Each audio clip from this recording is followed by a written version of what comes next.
Fala galera, tudo bem? Como é que vocês estão? Gente, ligação metálica, livro 1B, nosso capítulo 9 aí, tá lá na página 65 em diante. A gente começa a trabalhar então com a nossa última ligação química. E pensar em ligação metálica é interpretar o próprio nome, né? Ligação metálica vai ocorrer entre metais. E essa ligação ela se dá através de uma força que vai fazer a união entre átomos e cátions dos metais. Lembra que o metal ele tende a perder elétrons, ele é eletropositivo. Quando a gente tem a ligação metálica, nós não temos formação de uma molécula, igual na ligação covalente, e sim nós vamos ter ligas metálicas sendo formadas. Não vai ter que fazer desenho de ligação, não vai mostrar elétron indo para um lado e para o outro, até porque muitas vezes, quando nós pensamos nas ligações metálicas, a teoria do octeto não explica isso. Ela não é a base para você explicar uma liga metálica. Você não vai ficar contando lá os elétrons e ver o octeto perfeito, bonitinho para o seu elemento. Então, uma coisa bem importante aí já de deixar destacado. Outra coisa que vale ressaltar. Quando eu estou pensando em ligação metálica, eu estou falando de metal. Então, por exemplo, o ouro que está aqui para vocês na imagem, né? Os átomos de ouro estão interagindo. Essa interação vai seguir o modelo que eu citei antes, que é o chamado modelo aqui, ó, mar de elétrons. O que acontece nesse modelo? Os átomos e os cátions estão aqui e os elétrons estão fluindo no meio deles. Vamos tentar trazer isso para uma situação mais do nosso cotidiano. Imagina que esse elétron está indo e voltando aqui nesse caminho, quase como se fosse uma onda na areia da praia. Tá? Essa ideia do mar que vem, arrebenta sobre a areia e retorna para o mar, e arrebenta de novo e retorna. Então, seria mais ou menos como se o elétron ficasse fazendo esse movimento aleatório no meio aí dos nossos átomos. Isso vai formar para nós, então, as ligas metálicas. E a liga metálica, ela normalmente tem uma estrutura bem definida. A gente olha lá para um certo metal, ele tem uma estrutura bem definida. Por que isso acontece? Porque essas ligas metálicas, elas vão ter formas, cristais metálicos, tá? Como se fosse retículos cristalinos metálicos. Esses retículos cristalinos metálicos, eles apresentam alguns formatos bem definidos, como por exemplo, tá? Ó, a ideia dele aqui, ó, indica a representação denominada célula unitária. E essa célula unitária se dá como os exemplos que estão aqui, ó, através de uma estrutura chamada de cúbica simples, de uma estrutura chamada cúbica de corpo centrado, ou de uma outra estrutura chamada cúbica de face centrada. Na prática, gente, é analisar aqui, ó, se eu tenho somente os átomos interagindo dessa maneira, se eu tenho um átomo central interagindo com os átomos laterais, ou se eu tenho vários átomos centrais interagindo com outros átomos aqui. Ninguém vai cobrar de vocês, tá? Se ela é cúbica de corpo centrado ou de face centrada, mas é legal entender que são essas estruturas aqui de células unitárias que fazem você ter as características das ligas metálicas específicas. Umas serem mais rígidas, ter um formato, ter outro formato, ser um cristal de um padrão, ou em outro padrão. Poderia falar aqui, ó, que a minha ligação metálica, então, tá? Ela se dá pela nuvem ou mar de elétrons, né? Formando esse retículo cristalino. Olha essa estrutura bem organizada. Isso aqui seria uma representação para esquematizar a liga metálica.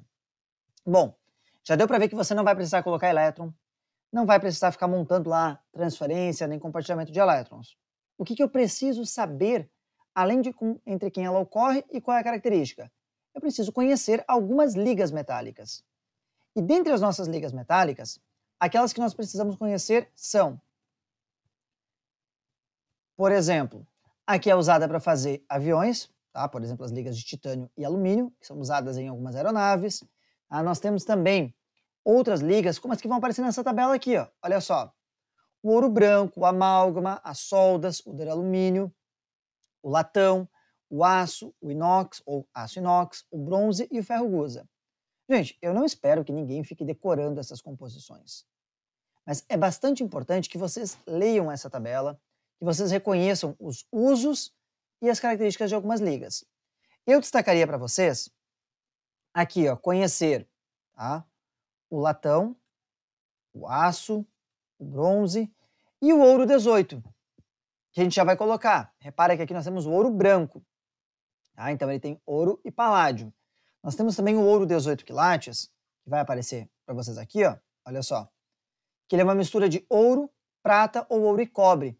Aí vai depender o metal que é colocado junto. Bom, vamos pegar o ouro como exemplo.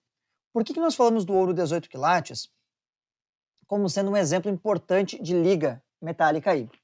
O ouro 18 quilates, ele tem essa inserção de prata, de cobre junto ao ouro, porque o ouro é um metal muito maleável.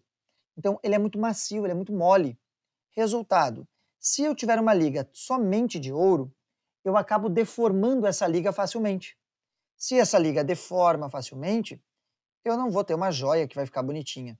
Imagina um anel de ouro que qualquer batidinha que der, ele deforme, ele perca o seu formato.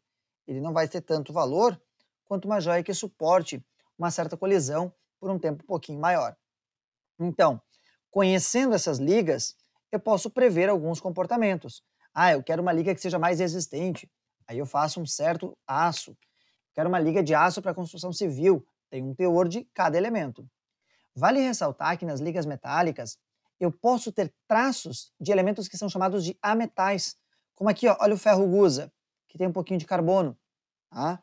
O próprio aço aqui, ó, a gente tem um certo teor de carbono.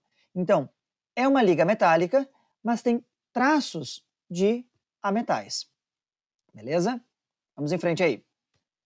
Essas ligas e esses metais, eles vão ter algumas propriedades. A propriedade da liga metálica está muito associada à propriedade do seu metal. Então, o que você vai ver como propriedade aí para a sua liga metálica? Exemplos.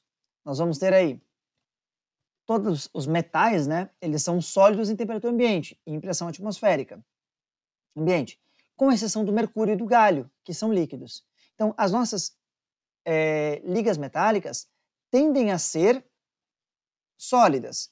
Se eu tiver o metal mercúrio puro na temperatura ambiente, 25 graus Celsius, ele é líquido, e o gálio, gente, ele não é líquido na temperatura ambiente. Mas o gálio a 31 graus Celsius, ele já vai ficar líquido. Ele tem um baixo ponto de fusão. Lembra que o gálio, você pode encontrar mais informações sobre ele naquele livro que nós já citamos, chamado A Colher que Desaparece. Isso aqui a gente citou lá no início do ano. Tá? Então, um livro bem bacana aí para você ler. Uma outra característica, os metais, eles têm altas temperaturas de fusão e de ebulição. Como consequência, as ligas metálicas, de maneira geral, também apresentam isso. Claro que eu tenho exceções, eu acabei de te mostrar que o gálio é uma exceção. Apresentam alta condutividade térmica e elétrica, isso é real, tá? Como os íons estão ali, os cátions, né, estão ali lado a lado e os elétrons estão fluindo, eu posso ter uma corrente de elétrons, ou um fluxo de elétrons, uma corrente elétrica, ou uma grande agitação daquelas moléculas, perdão, daqueles átomos e daqueles íons, fazendo uma condutibilidade térmica elevada. Também tem densidades elevadas, quando comparado aos não metais, lembra que nós temos algumas ligas que são mais densas do que outras. Apresentam uma característica bem importante que é o brilho metálico, todo metal brilha quando polido. Tem resistência à tração, os metais resistem a forças de alongamento, eu posso fazer fios com eles, diferente de um ametal, por exemplo, que eu não consigo fazer isso. E eles apresentam também uma maleabilidade, ou seja, eu posso fazer lâminas. E o 8 acabou ficando aqui embaixo, ó, só para caber na tela, eles têm ductibilidade, que é você fazer realmente, tá, teu fio aí e depois tracionar esse fio com a resistência à tração. Então, 8 propriedades que você precisa conhecer. Lembra que a tua oitava propriedade está aqui, ó, tá? Então, bem bacana que você conheça elas. E da liga metálica agora, o que a gente tem que fazer é aplicar o conhecimento. Você vai ver que liga metálica é bem mais simples. Olha só. Uma coisa que vai aparecer em alguns exercícios é o termo lingote. E aí eu copiei esse quadro do nosso livro aqui para o slide, para que vocês tenham a definição de lingote. Tá? Para quem é mais velho, se você falar de lingote, você pode falar lá do programa do Silvio Santos, do Show do Milhão. Nem eu bem lembro disso aí, gente, mas é a ideia de ouro, né? As barras, o lingote é aquele formato bem definido em um molde. Então, o lingote de um metal qualquer, tá? É então feito através de um molde. Geralmente ele vai ser uma barra ou um bloco daquele metal. Questão 5. Relacione cada liga com a sua composição. Pô, professor, tu me falou que eu não precisava saber composição. Gente, essas 4 eu vou te pedir para que saiba. Aço, latão, bronze e ouro são ligas extremamente importantes, tá? Para que vocês conheçam por causa de provas de vestibulares, provas de concursos aí. Então, de todas aquelas ligas metálicas que eu tenho, essas 4 é importante que eu conheça a composição. O que eu fiz para aprender? Eu me habituei que Z com Z não pode. Então, no bronze não pode ter zinco. No bronze tem cobre e estanho. O ouro 18 quilates, ele é uma mistura de 75% ouro e 25% prata ou cobre. Primeiro, o que significa esse quilate? Para o ouro, eu tenho de ouro 24 a 12 quilates, posso ter até ouro 6, poderia chegar até 0 na teoria. Qual que é a ideia? O ouro 24 quilates é ouro puro, 100% ouro, metal muito mole, muito moldável, facilmente ele vai se degradar, como a gente falou antes. Então, o ouro 18 quilates, ele acrescenta cobre e prata, um teor de 25% ao todo, não precisa ser exatamente 12,5 de cada um, para dar maior resistência. Então, eu sei que o ouro é 75 de ouro, 25 de outros metais, né? 12,5 de cobre e de prata. Eu sei que o bronze é cobre e estanho, o latão é cobre e zinco, e o aço é ferro e carbono, podendo ter traços de outros elementos, como silício, enxofre, fósforo, ou até outros em proporções também distintas aqui. Tá? Repara que se vocês somarem, nem vai chegar, né? Ó, dá 2 mais 98,5 dá 100,5. É porque isso aqui vai se fazer uma forma, tá, de meio a 1,5% com os traços aqui. Tá? Então, aço, letra D, latão, letra C, bronze, letra B e ouro 18 quilates, letra A. Está relacionado à composição. Questão 1. Em 2006, ano das Olimpíadas, todos os atletas vieram ao Rio de Janeiro em busca de medalha de ouro. Mas o que poucas pessoas sabem é que a medalha olímpica não é feita inteiramente de ouro. Na realidade, ela possui apenas 1,34% do metal dourado em sua composição. Além do alto valor de mercado, que outra propriedade do ouro determina essa decisão? Por que eu faço, então, uma medalha olímpica e não coloco lá 100% de ouro?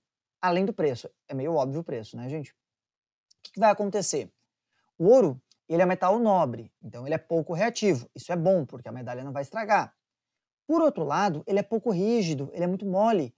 Então, qualquer colisão iria deformar a medalha, a mesma ideia da joia. Portanto, por que a gente faz essa situação? Devido à baixa rigidez do ouro. Se coloca, então, na verdade, um revestimento de ouro numa medalha, que normalmente é feita de bronze ou de latão. Questão 9. Para a realização de um determinado experimento, um estudante necessita de um material que possui as seguintes propriedades: seja dúctil, maleável, insolúvel em água e bom condutor térmico. Um material com essas propriedades resulta na ligação entre átomos de quê? Bom, dúctil, maleável, insolúvel em água e bom condutor são características de ligas metálicas. Então eu vou procurar um composto que seja formado por metais. E quando eu olho para a alternativa A, eu tenho uma liga de cobre e zinco. Lembra do latão? Ele vai ter todas essas características aqui.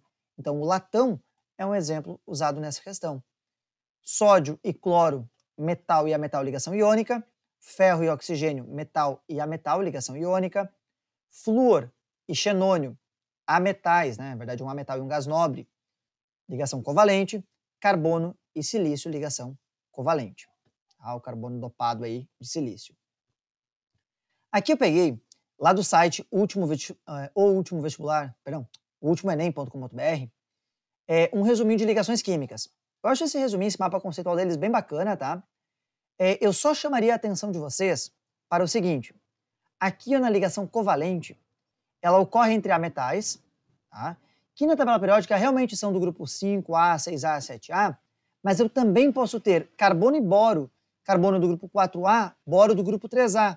E ainda acrescentaria, nesse sisteminha do resumo deles aí, eu acrescentaria também aqui, ó, que pode acontecer com o hidrogênio. Tá? O hidrogênio também pode fazer ligação covalente. Assim como o hidrogênio também pode fazer ligação iônica. Tá? Então, só lembra que eles não consideram o hidrogênio nesse mapa conceitual. Gente, não está completo, não é assim o mapa mais completo de todos, mas é um mapa conceitual muito bem feito, muito bonito. Então, salvas essas ressalvas aqui, tá? Do carbono, do boro e do hidrogênio.